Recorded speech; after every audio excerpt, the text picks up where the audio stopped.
तुम्हारे बाप का है ये भारत। हम मुसलमानों को कहते हैं तुमने अगर भारत में रहना है तो हमारे बातों पे चल के रहना है। क्या तुम्हारे बाप का है ये भारत? ये तो हर हिंदुस्तानी का भारत है, जिसने मरना यहाँ है और जिसने दफन होना यहाँ है। मेरा ईमान है कि हिंदू इतना ही मेरा भाई है जितना मुसलमान है या सिख है या ईसाई। आज हम धर्म पे बटे जा रहे हैं कि कौन भगवान राम के साथ है और कौन अल्लाह के साथ। मैं इन हिंदुओं से पूछना चाहता हूँ, क्या भगवान राम सिर्फ तुम्हारा राम है? तुम्हारी पुस्तकों में लिखा है कि भगवान राम विश्व के भगवान हैं।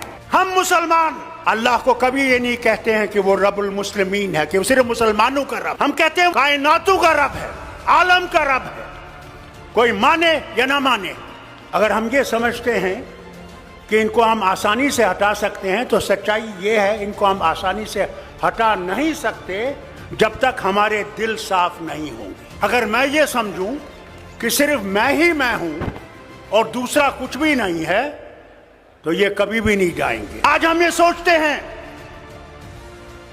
मोदी को निकाल के मैं प्रधानमंत्री बनूंगा। अरे पहले तो उसको निकालो, फिर प्रधानमंत्री की कुर्सी की सोचो। हमें अपने झगड़े भूल जाने। अगर हम अपने झगड़े नहीं भूलेंगे, मैं लीडरों से कहता हूं, तो फिर कभी भी हम इनको नहीं निकाल नहीं सकते। कि अगर हमने देश को बचाना है, पहले अपने आप को कुर्बान करना है। इस देश के लिए हमने कुर्बान करना है, कुर्सी के लिए कुर्बान नहीं करना। कुर्सी देश देगा और देश ही कुर्सी देने वाला है और देश ही कुर्सी से हटाने वाला है। अरे सच तो बोलो, कभी तो सच बोलो। क्या डर नहीं है मरने का?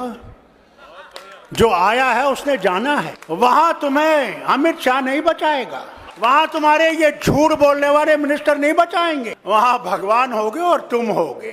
एक तरफ से तुम्हारी सच्चाई होगी और एक तरफ से तुम्हारा झूठ होगा।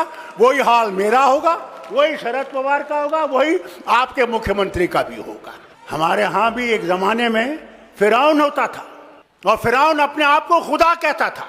दिन में वो खुदा होता था, रात को जब रात होती थी तो फिर कहता था खुदा तू ही है, मगर मैं क्या करूं, मुझे इनने खुदा बना दिया है। अरे कुदरत से डरो, कभी तुम्हारा भी हशर ये ना हो जाए कि तुम सारे चीजों को लेकर उसी दरिया में डूब जाओगे। कोई धर्म बुरा नहीं है, इंसान बुरा है, धर्म बुरा नहीं है। तो अगर देश बचाना है तो हमें अपने आप को कुर्बान करके इस देश को बचाना है और इस मोदी सरकार को हटाना है कि ये कभी वापस ना आए। मैं इनसे कहता हूं, अगर ये वापस आएंगे तो अल्लाह ही जाने इस मुल्क का क्या होगा, वो खुदा ही जानता है।